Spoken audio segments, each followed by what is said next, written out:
Grounded theory method की भी limitations हैं और दिस इज स्टिल क्रिटिसाइज्ड। पहला जो इसकी लिमिटेशन है कि इसको लोग बहुत कॉम्प्लेक्स कंसिडर करते हैं। ये पता नहीं कॉन्सेप्ट क्या हैं, ये कॉन्सेप्ट क्या हैं, कॉन्स्ट्रक्ट एंड कॉन्सेप्ट कैसे बनते हैं, फिर इसकी कॉन्सेप्चुलाइजेशन कैसे होती है, इसकी थ्योरी कैसे होती है। ये लेमैन के लिए और नाइव रिसर्चर के लिए काफ़ी कॉम्प्लेक्स है। आल्दो कि अंजलम एंड स्ट्रास ने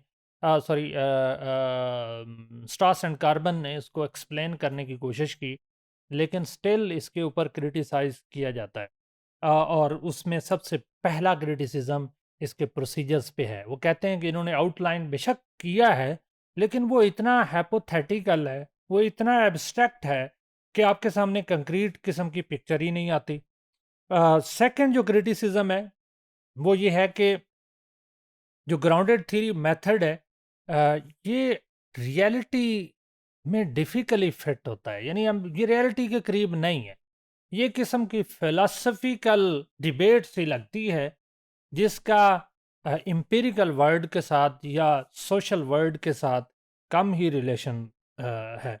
तीसरा क्रिटिसिज्म ये है कि double set of criteria of evaluation है। पहले आपने कैनन्स बना दिए, फिर आपने इवैल्यूएशंस भी बना दिए। It looks like both are the same things.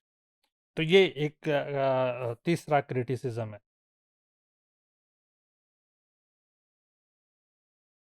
चौथा क्रिटिसिज्म ये है कि ये प्रोसीजर्स में भी प्रॉब्लम है, इन एडिक्वेसीज इन ऑपरेशंस के। जब हम रिसर्च करने जाते हैं तो थियोरेटिकल सैम्पलिंग अच्छा ठीक है, कुछ समझ आती है, एक ही कॉन्सेप्ट को सबके पास जाके उनसे बार बार पूछना है तो बोरिंग है। आई मीन उसके अंदर कोई कंसिस्टेंसी नहीं है। इन एडिक्वेट सी फीलिंग्स आती हैं। एक ही बात आप हज़ार लोगों से, आई मीन हज़ार तो नहीं कि दो चार लोगों से पूछ रहे हो, तो वो ज़रा डिफरेंट है।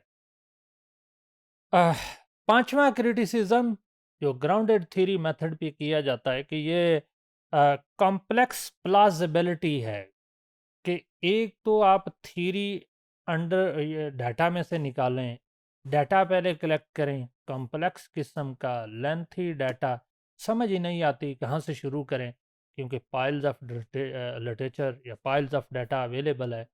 लोगों की लाइफ हिस्ट्रीज भी हैं, लोगों की कन्वर्सेशंस भी हैं, may be some time text भी अवेलेबल है।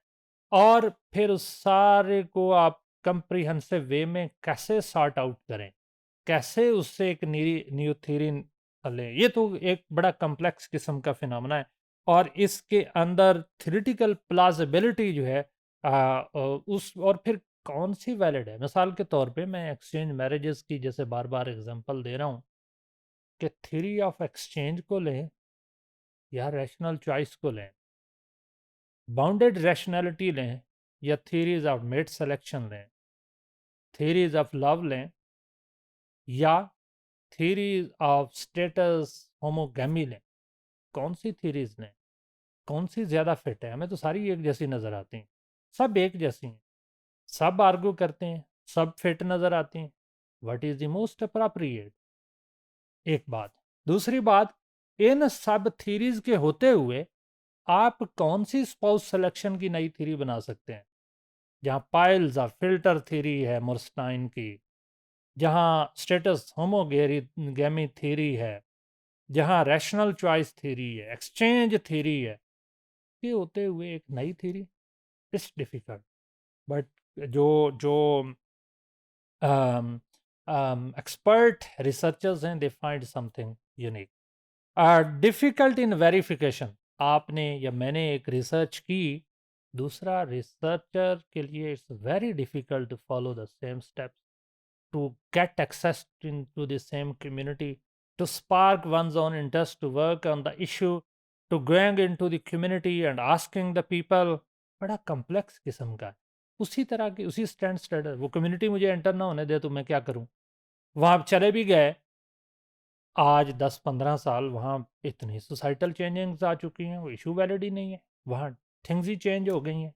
When I went in last month after 15-16 years of my field work and I consciously did not enter into the field of Kabirwala, so I was surprised I could not recognize the bazaar, मुझे बाज़ार का नहीं पता चला, community का नहीं पता चला, टोटली इंफ्रास्ट्रक्चर चेंज हो गया। मिसाल के तौर पे पिज़्ज़ा वहाँ पे इंट्रोड्यूस हो गया, फास्ट फूड आ गई, बहुत सारे स्कूल्स बन गए, गलियाँ चेंज हो गई, सड़कें चेंज हो गई, काफ़ी सारे लोग जो हैं वो कहीं और माइग्रेट कर गए, सोशल मोबिलिटी हो गई, डाइवोर्स रेट बढ़ गया और कई सारे प्रॉब्लम। तो उसको उसकी वेरिफिकेशन इवन मेरे अपने लिए डिफ़िकल्ट है।